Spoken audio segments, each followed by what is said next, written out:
It is up, everyone. This is Captain Eon speaking with the hopes that my shares will continue to inspire the body to grow closer to the one who edifies us all. What is really better? You know, through God's word, especially in the Proverbs and Ecclesiastes, particularly the writings of Solomon, touted as the wisest that ever lived, talks about the burdensome nature of being so knowledgeable versus that old saying, ignorance is bliss. How about this example?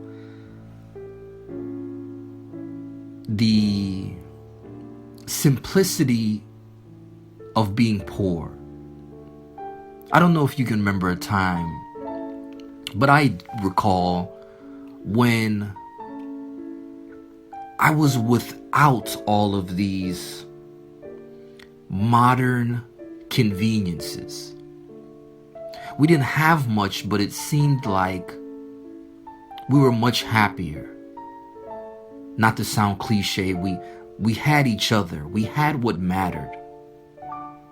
Versus now, we have so many things, and yet it seems like there's just so much more unhappiness.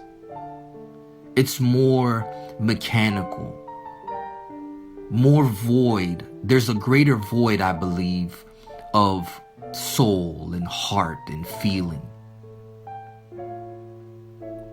For me, the main idea today, as God speaks to me through chapter 7, verses 1 to 8, it really paints this picture in very vivid detail for me. Throughout this portion of the treatment, God seems to be making reference to me regarding one thing being better than the other. A good name is better than precious ointment. It's better to go to the house of mourning than to go to the house of feasting. It's better for a man to hear the rebuke of the wise than to hear the songs of fools, and so on and so forth. And I go back to that original question, that on the surface, what is better? Because on one hand, you say, oh, man, it would be better if I was rich. It would be better if I could afford whatever I want. It could be better to live financially free, saying my own personal feelings. But is it really better?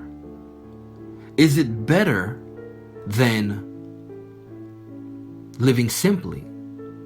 Because with more money comes more problems, more responsibility.